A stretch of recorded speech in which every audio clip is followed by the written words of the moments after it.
ان کی نظر میں حل یہ ہے کہ نمبر 1 تمام لوگ کی خواہشات نہیں پوری ہو سکتی، اس لیے غربت رہے گی، مہنگائی رہے گی، بے روزگاری رہے گی، یہ تو رہے گی، ہم صرف کم کرنے کی کوشش کریں گے، رہے گی۔ نمبر 1 یہاں سے مسئلہ شروع ہو گیا۔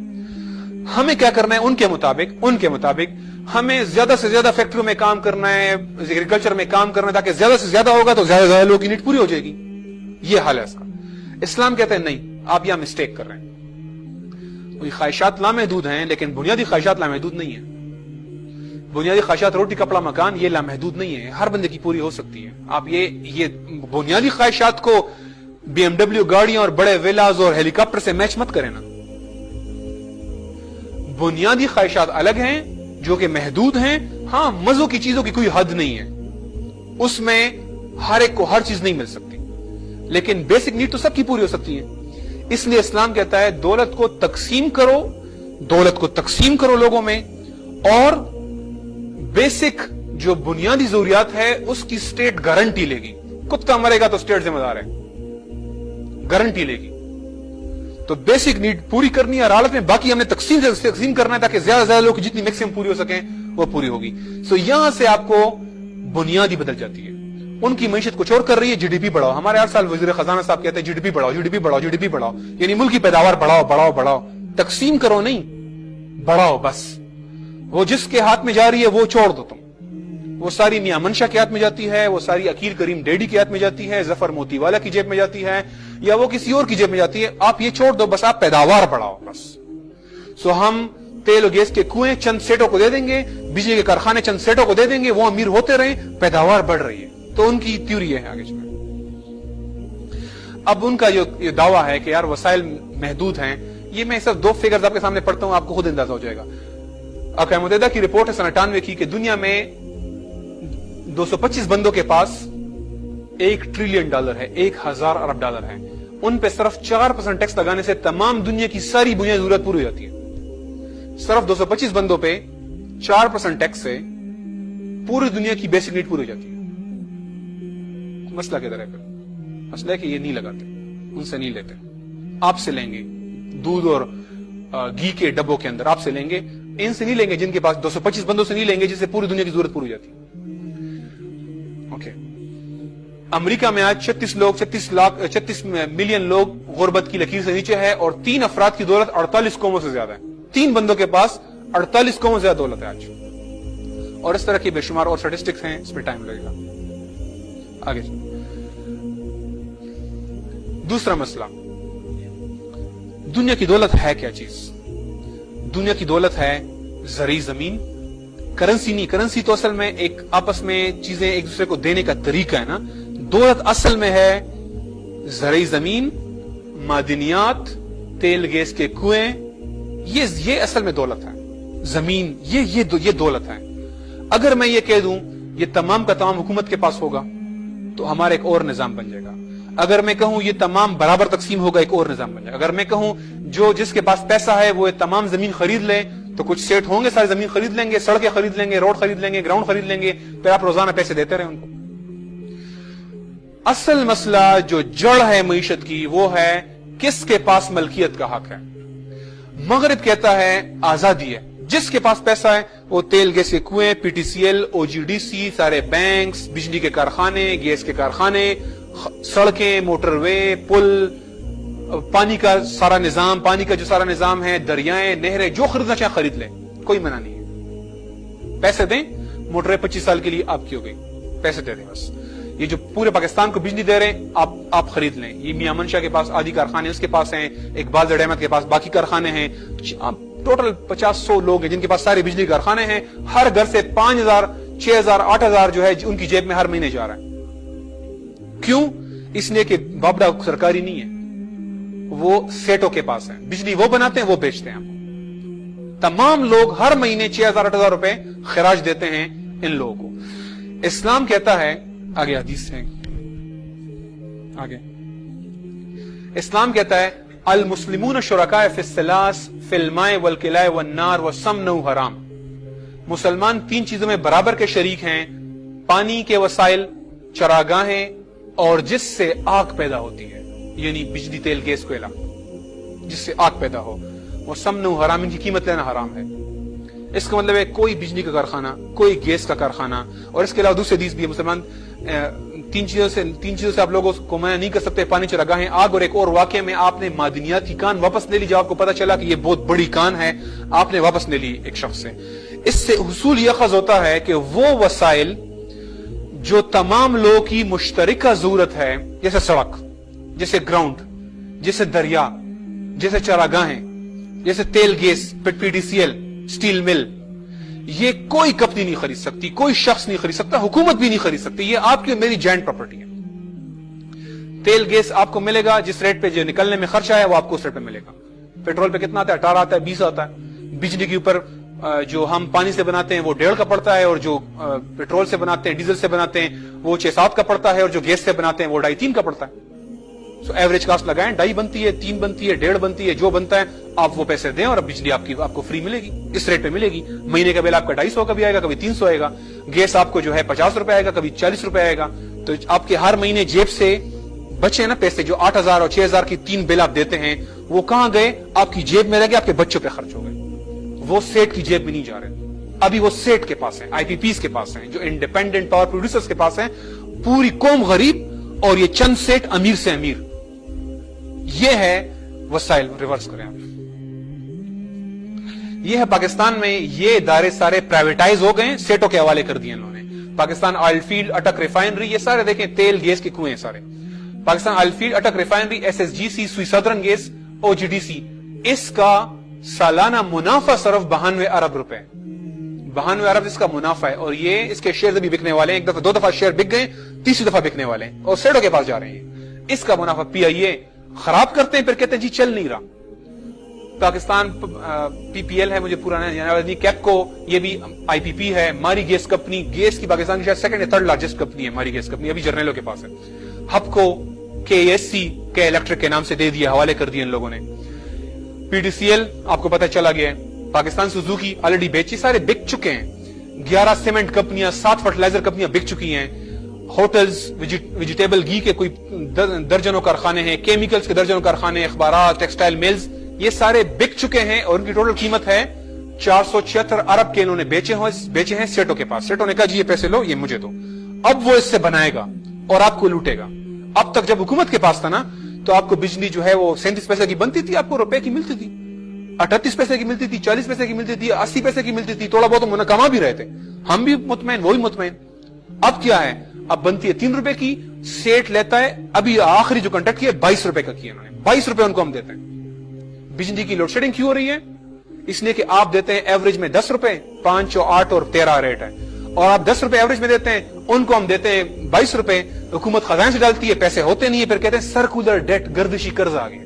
یہ ہے لوڈ شیڈنگ۔ پاکستان میں بجلی کے کارخانے پورے ہیں، ابھی بھی 23,000 کی کیپیسٹی ہے، ہمیں چاہیے 17,000۔ مسئلہ صرف یہ ہے کہ سیٹوں کے پاس ہے۔ لوڈ شیڈنگ کی واحد وجہ کارخانے نہیں ہے، واحد وجہ ہے وہ آپ نے سیٹوں کے حوالے کیے۔ آج سیٹوں کے اوپر ٹیک اوور کرتے کارخانے، لے لیں واپس ان سے، آج بجلی پوری ہو جائے گی، ایک دن میں پوری ہو جائے گی، لیکن آپ کو ان بڑے بڑے باگڑ بل اور سیٹوں سے واپس لینا پڑے گا، اور یہ آگے ترتیب سے یہ ہونے والے ہیں۔